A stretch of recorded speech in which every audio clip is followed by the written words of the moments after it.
Welcome back. It's been a minute, but I'm really glad that you're here. Today we're just gonna spend a day in the home studio. I have a lot to get done with this collection, and I have been making progress behind the scenes, but I would love to take you along today. And if you're new here, welcome. I am Alexis. I'm a full-time artist here in Brooklyn, New York, and on this channel I share my art, its inspiration, my love of New York City, and a little bit of everything. And so if that sounds like something that you're into, I invite you to stick around. But I am gonna go ahead and get set up for the day so we can get moving and see how much progress we can make.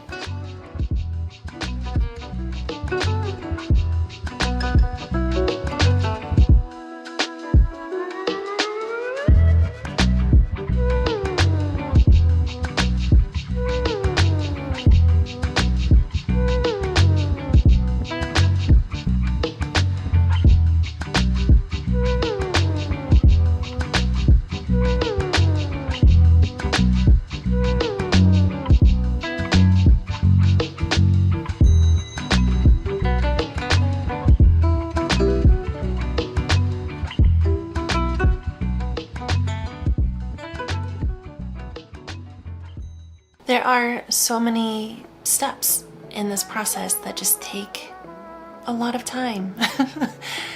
And I really do, if I'm being honest, I love that about it. However, there are times where I wish I could just move a little bit faster. But the sketch always takes a minute because I have to figure out who wants to be created within each scene. And the trees with their 11,000 leaves always take a long time. I know I've shown you all before, but each one of these leaves is like independently placed and glued, and figuring out how the tree moves, and I don't know, even though they take a long time, I love the end result, so it's worth it.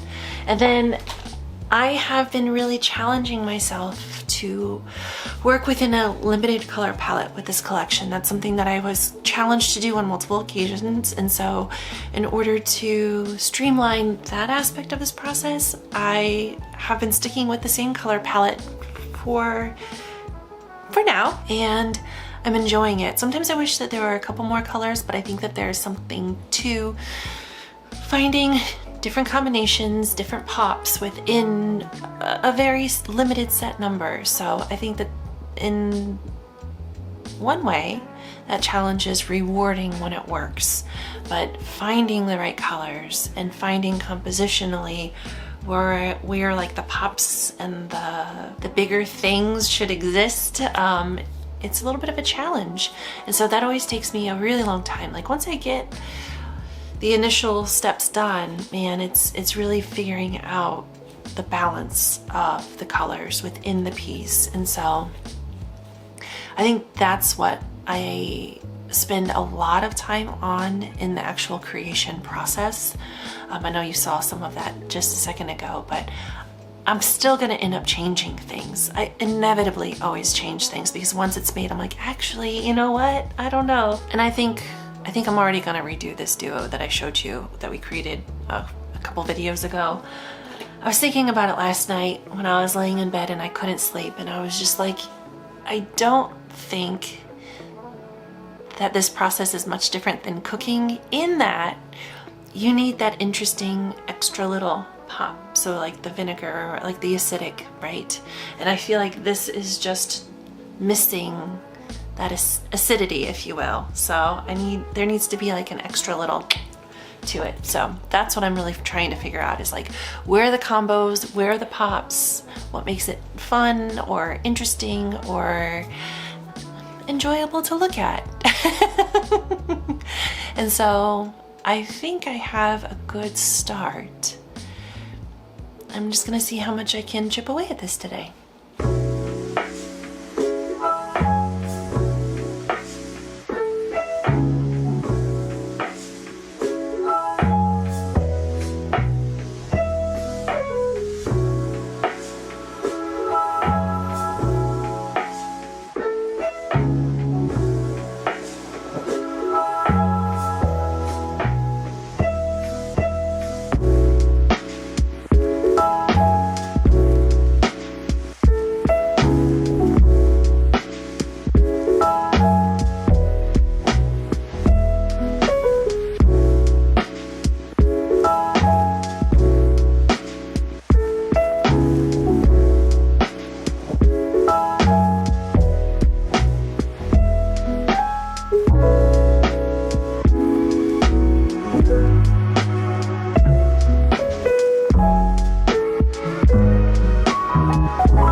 What was I just saying about redoing things? I didn't like that. I didn't like how it looked, so I redid it. I did what my gut was telling me, and I went with the pink and the red, and I'll show you in just a second, but feeling much better about this redo, and we're gonna move on to the next.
Yesterday was super productive, and today we're just gonna keep going with more of the same. I think today is gonna be a day of lots and lots of little bitty plants. And then later tonight, I need to go to a gathering for the New York Handmade Collective, making things with your hands.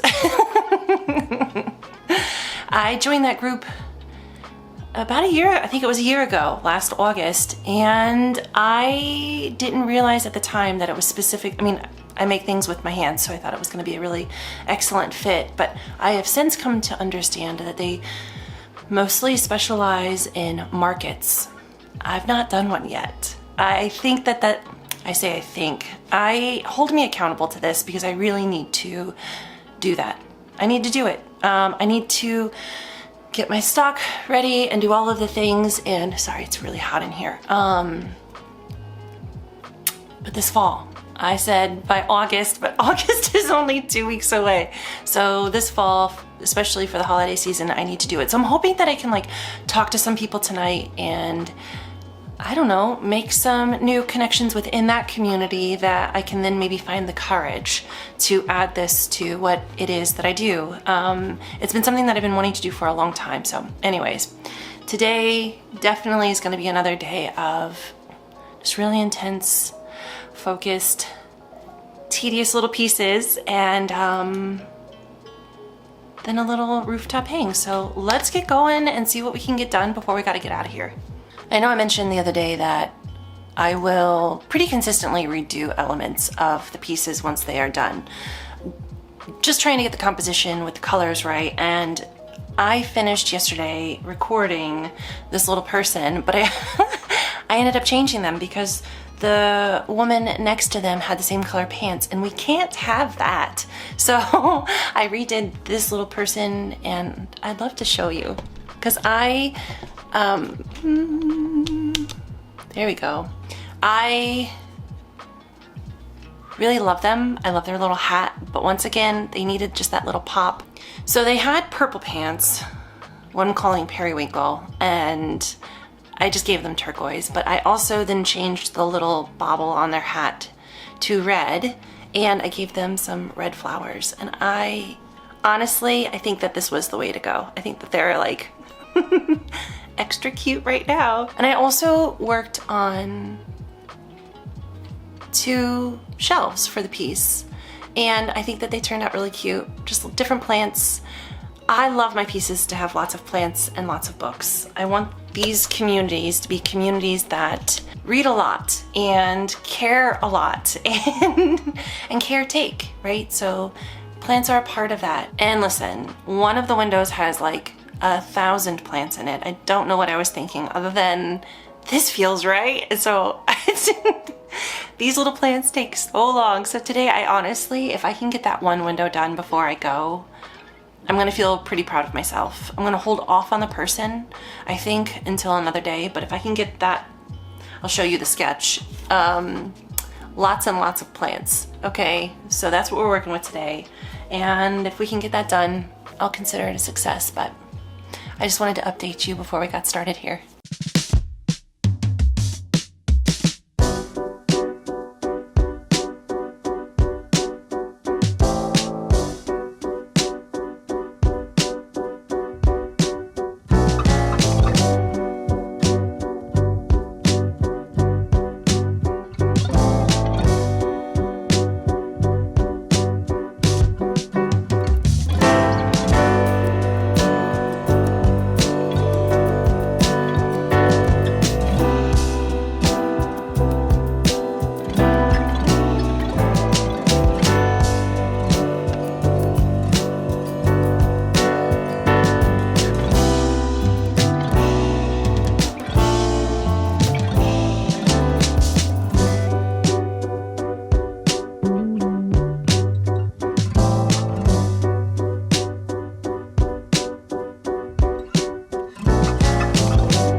So we're making progress, which feels good. It always feels good to be moving things along. And I wanted to pop on real fast and just share with you that I have started Salt Houses. It is a fictional text about a Palestinian family, and it follows them over the course of 4 generations. And I think that it is beautiful and heartbreaking and incredible storytelling.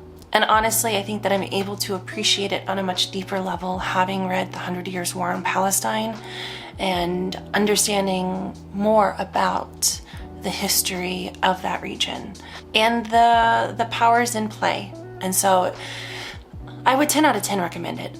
I really think that this is one of those examples where I'm somebody who loves to learn. I love learning and expanding my understanding of the human experience. And so I read a lot of nonfiction. I think it's really important that we also read fiction to get stories written by the community that it is representing. And it has been really wonderful to get this kind of a window into that story. I have a friend who's Lebanese, and honestly, there's parts of the story that even help me better understand perhaps her experience a little bit more. So I don't know, I'm really enjoying it. And there was a push a few years ago. People were saying like, diversify your bookshelves. And as an educator and as somebody who loves to learn and as somebody who just has this like intense desire to understand as much as I can about the collective human experience, I was like, psh, my bookshelf is diverse. But then as I actually started looking at it, I realized that a lot of the authors that I had on my bookshelf were Black authors. And so while that is like an element of diversifying, I realized that there were a lot of communities that were absent. And so it's been really wonderful to add to that and to continue to seek out stories that are different from my own. And this is a book that I would recommend. I'm only about halfway through. It follows one family through 4 generations, and I am on the 3rd generation, and it's just really beautiful. And honestly, there's parts of it that have kind of lit a fire within me to I don't know, perhaps have more courage and to take advantage of this one life that we have.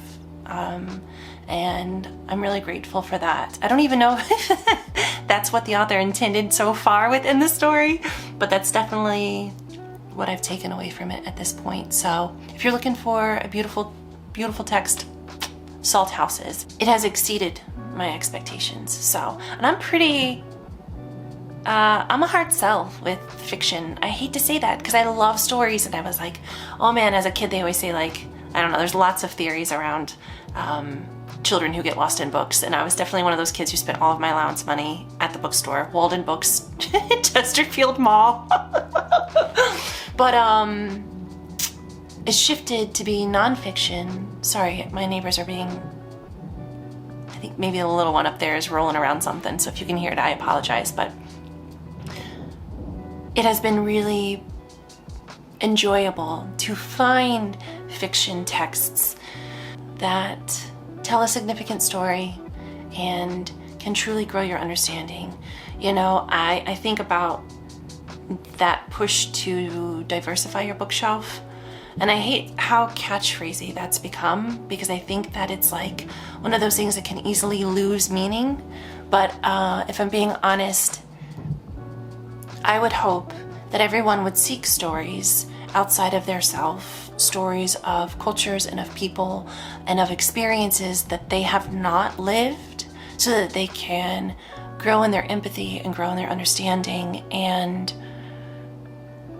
I don't know, perhaps find new and more powerful ways to connect within community and to use their voice to bring about a future in which all are liberated, all are cared for, and I don't know, man, that's my biggest hope. So anyways, if you've got any if you have any books that you would like to recommend to me, let me know, because I'm always looking for books. I still am stuck on that audiobook, Heaven and Earth Grocery Store. Sometimes they take a long time. I think it's the narrator. He's got like a kind of a droning voice. I think it works for the story perhaps, but it's taken me a really long time to get into, and I think I'm like 3 hours in, and I keep going back to podcasts. So I told myself that I have to finish it so that I can move on to the next audiobook. And maybe I should abandon it, but I've heard such good things about the story that I want to experience the story, and I think maybe we're getting to a point where it turns and it gets good, but I'll keep you posted on that. And in the meantime, I'm gonna get moving back on this piece so that I can get as far as I can before I gotta get out into the city. So I'll catch back up with you later.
So everything always takes a little bit longer than anticipated, and I know that by now, so I don't get as anxious about it. But the pots took a really long time, and the thing that I love about working with my hands and working with paper, it's the really small little bits and bobs. And so I don't mind if they take a little bit longer, because I really think it's that aspect of it that makes it come alive and makes it more interesting to engage with. So got a plethora of pots to choose from, and whatever I don't use for this specific window I can use in others, or I can use it in the next piece.